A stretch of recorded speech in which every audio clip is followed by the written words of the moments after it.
to I Guess, a show where I hate everything until someone convinces me otherwise. I'm Lex Basile Price, and I think we haven't considered Paisleys. With me today is the beautiful and hilarious Chris Pappas. Welcome. It's true. Welcome to the show. I'm both of those things. I'm probably the most beautiful, most hilarious. Mm-hmm. Yeah. Mm-hmm. So what are you wrong about today? What am I wrong about today? Yeah. Controversial but brave opinion. Okay. This is actually the time that everybody needs to be going to Washington, D.C. Oh. Mm-hmm. Mm-hmm. But Mm-hmm. Washington, D.C. on a good day is like gonna alienate all my Washington, D.C. listeners. It's not my favorite place to be. Yes. This I understand. I work taking 8th graders to Washington, D.C. Sure. And on a certain level, I understand why it's the 8th grade class trip. You're going into government. Yeah, government. You're going into high school. Like, it can be very educational. Are any of those lessons kept? From what I've gathered, the answer to that question is no. Sure. Or, you were too poor to go on that trip, so you got to stay back and watch movies, I think is what I did. Oh. It's fine. Who would I have room with? I didn't have friends. Oh, well. No, you just get put in a room with somebody, and then it's a learning experience for everyone. But I was already going through so much puberty at that time. That's the worst time. They're all going through so much puberty. Those buses can get real stanky. Oh, yeah. Either body odor or Axe. Do they still? Because I used to work with middle school students, and that was the bane of my existence. The Axe body spray. The Axe body spraying. I have not. If they're using Axe body spray, every group I have worked with has had a very stern conversation about we're not going to use this on the bus, because we're no using this in closed spaces, which might just be something as well of just being use deodorant, but we are going to teach you when to put this on. Well, also because the Axe body spray doesn't take care of that situation. No. It just makes it bathroom deodorizer, where it's just now I have two smells and they're both terrible. Yes. Yeah. So the reason I've been thinking about this a lot is because of the current change in administration that we have had. And it's just startling to me reading the news about how clear and evident it is that people do not understand how our government works. Mm-hmm. I mean, at the most basic levels. Well, the idea of, and I part of it is just, this administration will just lie about anything. But of the executive branch is just the president's. What? Yeah. No. And that doesn't mean that it rules over all. It's not one ring to rule them all. No, it is right. It is supposed to be a part of 3 co-equal branches, and which is why I brought 2 of my favorite books. So one is What Does the Constitution Say? A Kid's Guide to How Democracy Works. Okay. And then if you want to level up, you can read OMG WTF, What Does the Constitution Actually Say? Which is the version for adults. Sure. I would love to give my child the WTF version. Yes. Also, it's giving a little bit what if we upgraded Idiot's Guide? That's what it was, right? Idiot's Guide? Idiot's Guide, yeah. To the government. Yes. And so do you have a favorite passage? Yes. Let me see if I can. Article 1, Section 8. Did you know, in another case of fancy words, marquee and reprisal means Congress can give a letter to a boat captain that legally allows them to become pirates and plunder enemy ships. Seriously, whether the enemy countries consider this legal is another story. Legal pirating, called privateering, and other countries have been doing it for centuries. America doesn't do it anymore, but we technically could. Yeah, because I know about privateering, because obviously pirates are fun because they have Irish accents. Yeah, we all saw the Pirate Queen. No, we didn't. But it's the only time she originated. She wasn't doing an impersonation of someone else. Oh, that's true. Yeah. Well, kind of. She only ever plays real people or already seen in movies. No, I knew about privateering, but I did not know that we ever did privateering. Yes, we did. Fascinating. Because I thought that was a British thing. Remember who we were. Sure. We were. But we're you know what we want to keep? Legal piracy. Yes. Well, and again, this kind of goes back to my thoughts on the founding of this country and its history, which is, of course, it has been, I'll use the term whitewashing, even though I think that comes with its own connotations, which annoys me. But I'll just use that word for the moment, which, of course, has been whitewashed. It's been sanitized. And we don't need to be doing that. No, I think we should be pretty upfront and open about that and stuff. Because the truth is interesting, first of all. And second of all, it makes people understand that there is a lot more nuance to the founding of this country than just like on July 4th, 1776, we signed the Declaration of Independence and that was it. It's like, no. We had several more like major wars. The War of 1812, the French-American War, that. See, but I think, is that as fun though to people as a giant signature? No, I think, you know what I mean? I think that that's almost indicative of this country, that they would rather talk about just like, they all met and signed and we don't talk about the particulars of them, but or that democracy was easy on the other hand, that we could just kind of like decide and make it so.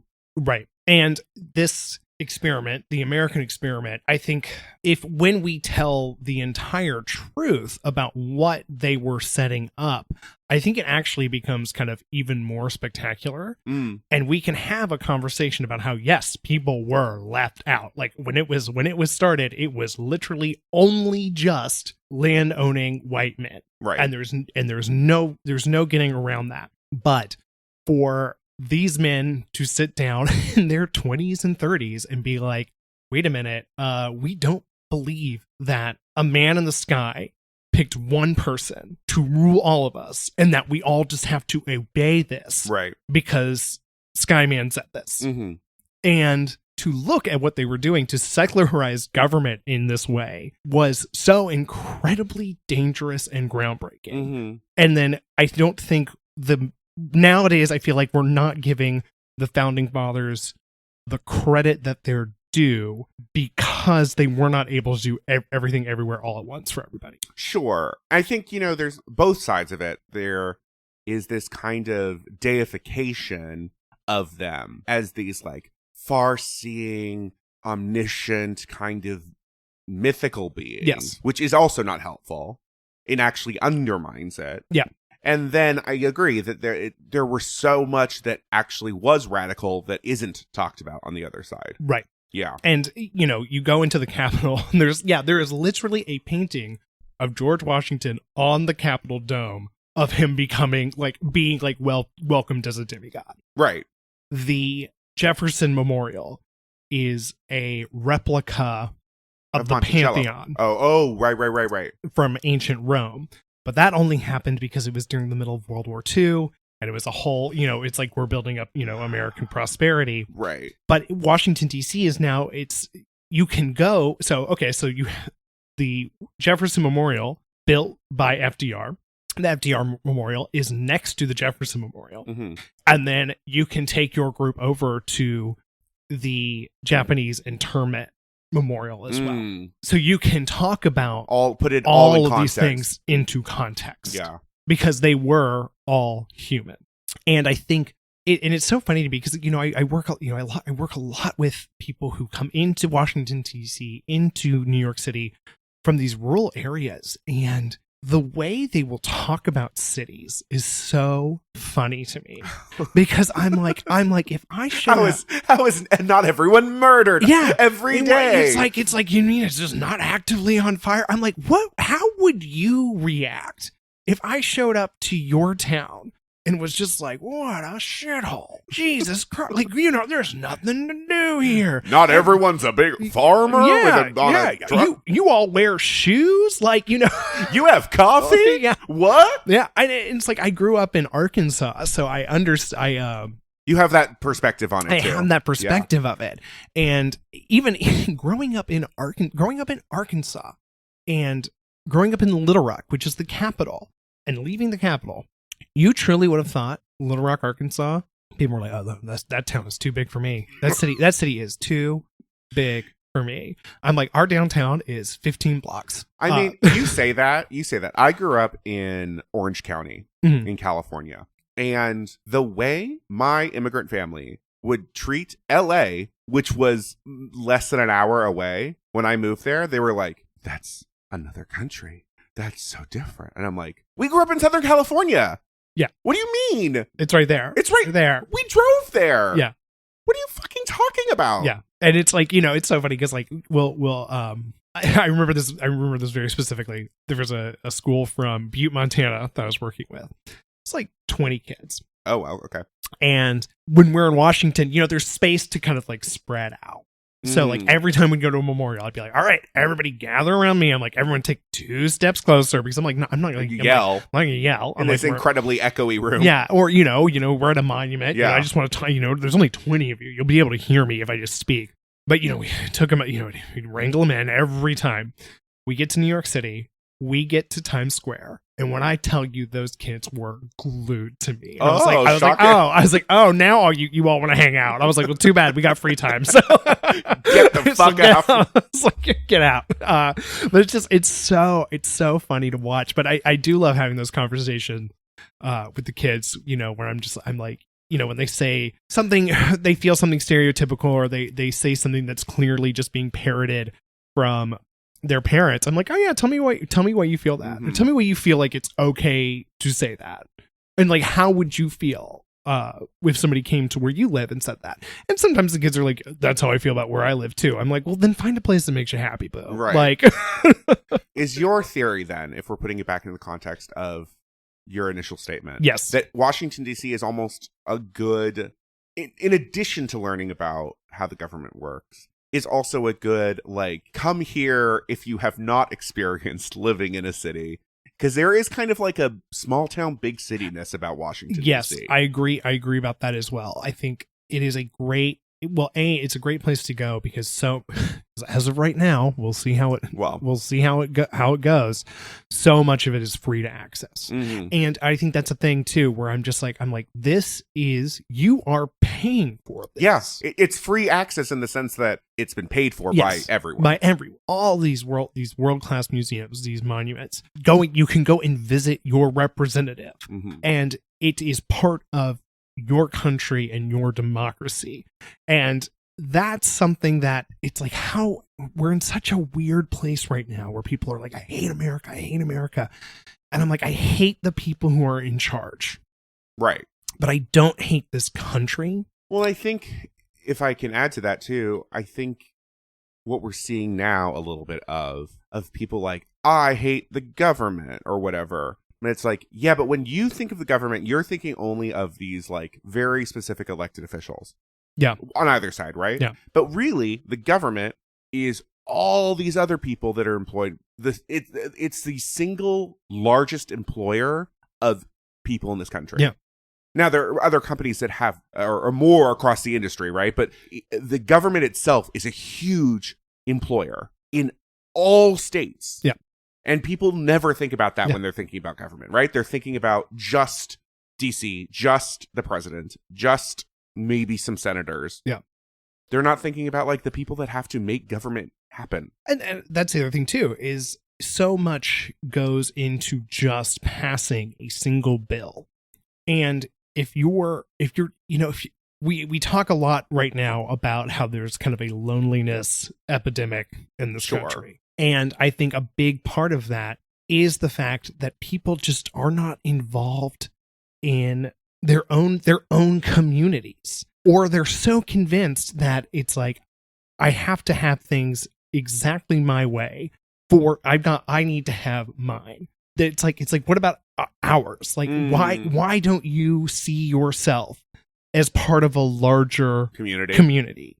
Like, what is it that has been instilled into you that the only thing that matters is the 4 people living inside of your house? I think weirdly, I wonder, and this is just me like kind of riffing on what you just said, it almost feels like the more connected we got through social media and through internet access, it almost kind of did the opposite of what social media did at the beginning of what social media did, which was like to bring everyone together. And, you know, there's always like 100 people in any kind of fandom. Yeah. Right now, it's everyone is their own singular person who doesn't even see the person on the other side as a real person anyways. Right.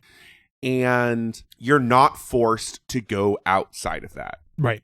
Especially if you aren't part of a kind of marginalized group where you have to, right, to survive. You have to find a community. I guess, you know, as somebody, and I don't want to, as much as I want to continue to explore creative ventures and venues, I don't want to give up working in the travel industry immediately, because there's something that is very grounding to me about working with people out in the real world. And I feel like I'm extremely lucky in this moment to get that have a job where every week I'm meeting 50 new people from a totally different place, totally different, you know, way of going about things, doing things. And I can drop into their lives and they can drop into my life for 48 to 72 hours, and I can teach them a little something and they can teach me a little something. Yeah. So do you feel like you're creating that little bit of community? I hope so. Okay. I think that's something that we're striving to do. And we're already having these conversations about how we feel like going into this season in particular, that it's going to be difficult because we aren't going to change the way we do our job. Sure. So when we go to places, we are going to talk about what this administration will probably slap a DEI label on top of, which means we're going woke. Yeah. Which just means we're talking when we go to places, we're going to talk about women. We're going to talk about the history of Black Americans in this country. DC is a hugely Black city. Yeah. It's one of the largest. Yes. Yeah. There's a reason why they won't let it be a state. Won't give it any representation. Yes, there's a reason. And I mean, how many people, by the way, on your tours? I'm curious about this. I'm assuming you tell people that fact. Which fact? That they don't have representation. Yes, we talk about that. Yes. How many people is that like news to? Would you say? I wouldn't say it's news to. I would say most of them are prepped for like that basic level of what Washington D.C. is. Okay. Yeah. They've all. I was going to say, do you feel like that's new information to them? No, and but I don't think they really understand the weight behind it. Sure. Because they think of Washington, D.C. as the White House. Right. The White House, or this is where people who... This is the work area, not where people live and have their lives. Right. Yeah. Right. Exactly. And we're going to be navigating that as we work in DC this year. Again, like I said, it's like the DEI of it all. But again, for us, it's never been it's about DEI in the kind of like ethereal way, but it's just more, again, we're going to be telling history and the facts. And we're living in a time right now where a certain subsection of people just get upset by that. Mm-hmm. And I've already seen it because I'm in these Facebook groups for these different tour guide companies. We had a woman who was like, as a conservative Christian, I feel like I cannot speak my mind. Right, of course. Because I'll lose my career. And the man who runs this specific school and group, he's a Black man. He was like, we've always believed in DEI here. Mm-hmm. That to us means just elevating, making sure that we're elevating everyone's story.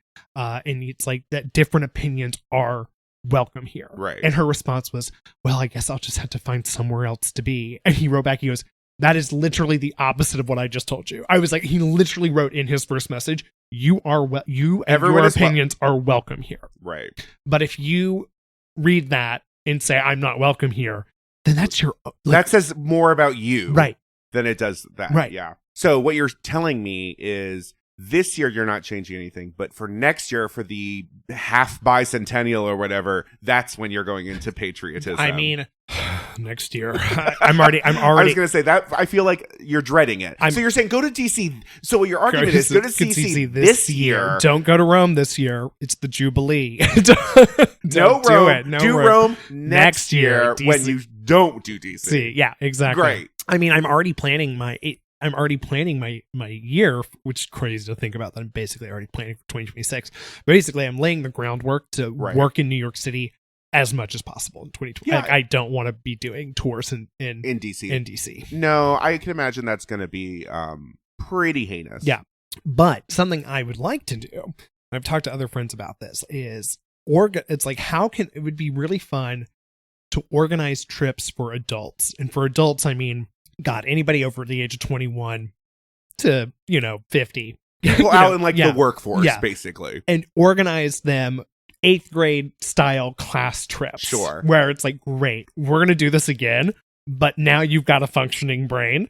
And at night we can go have fun. Yeah. Yeah. And then you can ruin that functioning brain at night. Exactly. Right. But each day we can be like, okay, we can do like a women's tour. We can do like an LGBTQ tour. Yeah, we can do a black tour. And we can talk specifically about those things inside of this larger context. Context. Yeah, I think that would be helpful, for so many people. I mean, on the one hand, I get this idea of but who the people that are going to do that or maybe are already interested, but I also think that the more informed, I've always believed the more informed you are, the better. Yeah.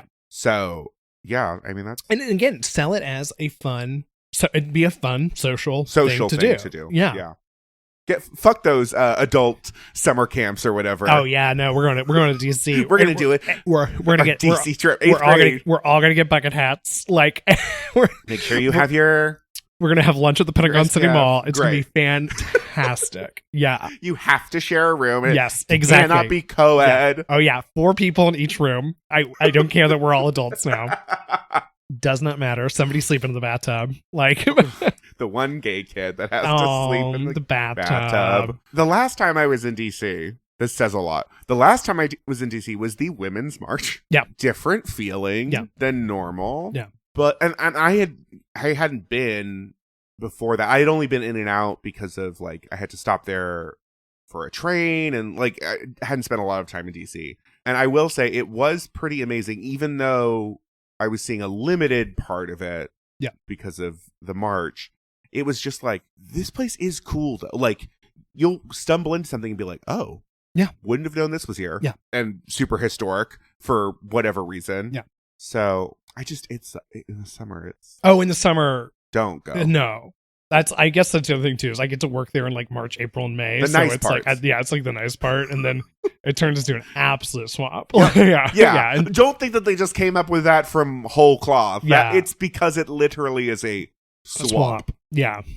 That was halfway between the north and the south. And I was going to say, it's much more south than people realize. Yeah. Because to me, growing up in the south, I thought of DC as the north, Yankee country. Yeah, but it's oh no, this is Virginia. I mean, the reason why it looks the way it looks is because it was originally an actual square, and then during the Civil War, Virginia took its park back, and that's why it's got its funky little shape now. Yeah, it was also close to Mount Vernon for George Washington, right? So that helped too. Lots of reasons why we decided not to have what was probably going to be the capital of New York City. Yeah, I don't know. I feel like we lucked out though. Oh, we fully got the best part of that deal. Yeah. We got Broadway restaurants, art and all that stuff, and then not the government. The government. Yeah. That Same with Albany. It's let them have it. That's how we always felt in California with Sacramento. So far away. No one lives there. Kathy can live up there. Ooh. I mean, I would prefer if she didn't. Well, I'd unfortunately like to send our governor from the city. Do we get a new governor soon? I know we get a new mayor. Hopefully. I don't know. Now that he's colluding with the federal government, we might have Forever Mayor Adams. Forever Mayor Adams. Not Forever Mayor Adams. But City of Swag. The City of Swag. The new Johannesburg. New York is the Johannesburg of South Africa. South Africa. Yeah. But yeah, and I think just kind of go back to the original thought of why people should go to Washington, D.C. is that it grounds it in a sense of actual reality as well. That it's no, there are people working here, doing this, typing these doing the job of government. Doing the job of government. It's the actual job of government. The actual job of government. Not the press conferences. Right. Yeah. The day-to-day grunt work of how this all actually works. And we kind of touched on this a little bit on my podcast. Let's process this. Ding. People on the right are currently discovering what the government actually is. Right. And there has been such a dismantling in this country of civics education that there's one part of me that is like, yeah, no shit, you idiots. And there's another part of me that's just like, well, how are you supposed to know? Because I mean, I don't know. I was on the like honors AP track in high school and stuff. So I had to take AP government. Mm-hmm. I do not know what they were teaching on the normal track, but it certainly wasn't a full class about the way the government worked. Right. You maybe got like a footnote. Yeah. In your US history class. Right. And maybe that was from 8th grade. Yeah. Like it didn't really go beyond that, right? Yeah. I don't think enough people know how it works, to your point. And I don't think it's appreciated in the way that it could be. Yeah. And I think by doing that, it creates this system where people feel like they can't get into government. Yeah. And I would say that's probably one of the harder things about living in New York City. Is, in this moment we're hearing so much, it's like, oh, all politics is local politics. And I'm like, cool. I'm like, I don't know. I wouldn't know the first. Well, I mean, New York politics is its own thing, though. I mean, even being on like a council seat is millions of dollars. Like we do, thankfully, we do. Not too many people know this, but like, I mean, enough people, but not enough people in my mind, that the city has a matching program. Right. So they will match any donation, which is great in theory. It's being abused by people. Yeah, if it comes from a foreign government, like the Turks, for example. Just pulling that out of my... I don't know. I'll just give you this building. Yeah. But it feels inscrutable. Yeah. Even in a place that you should be able to. Right. Because I agree. I wouldn't want to get in politics because I've been naked on stage too many times, and I feel like that would have just. Well, that's the other thing too. Once the boomers got to go, because I'm telling you, then a lot of those taboos out the window, because I'm like, if you don't have nudes, if we don't have photos of you drinking, you're a creep. You're a creep. Yeah, I'm like, you've been trying to be president for too long. Yes, and you're a psychopath. I can't wait for the moment where we decide that if you don't have incriminating evidence, you're the weird one. Yeah, exactly. Because we all grew up when the internet and cell phones and cameras and also there's no way. We're sending naked pictures is just part of your sex life. Yes. Yeah. And exactly. It's like it's time for the taboo around nudes to go. Yeah. Oh, but poor Anthony Weiner. No. And then, there was just born too soon. There was a woman in Congress. Same thing happened to her. Oh, right. Yeah, and I can't remember her name off the top of my head, but it was like she was blackmailed. Yes, she was blackmailed, and it's like, and I think I might have mentioned this to you. It's like if I was ever running for office and my nudes got leaked, then my next move would be going to get just like a really nice, sexy boudoir like photo shoot done, and being like. Being like, and then putting it up on a website, and then being like, donate to my campaign, and you can see even better ones, like, new OnlyFans, exactly, like candidacy. Like, what do you want? Like, I'm showing you literally, you want vulnerability, you want real. There it is. Gotcha. It's all there. It's all there. And then what's this person who's trying to blackmail me trying to hide? Yeah. I'm transparent. Exactly. What's going on behind their locked church doors? Mm-hmm. So bring back boudoir photos. Mm-hmm. Make America boudoir again. Make America boudoir again. Thank you so much, Chris. You're welcome for being here. I will admit that even though DC is not my favorite place to visit, I do like this idea of adult education tours. I think that you gotta trademark that. Yeah. Everything's a side hustle. We'll just add another log of non making money side hustles that I do. Ooh, but you can make money on that one. I can make money on that one, technically. We'll see. Yeah. Where can our listeners find more about you? Your listeners can find more about me on my podcast, Let's Process This, which is on Spotify, Apple, YouTube. You can find me on Instagram at Christopher Pappas. It's Christopher Pappas without the Christ.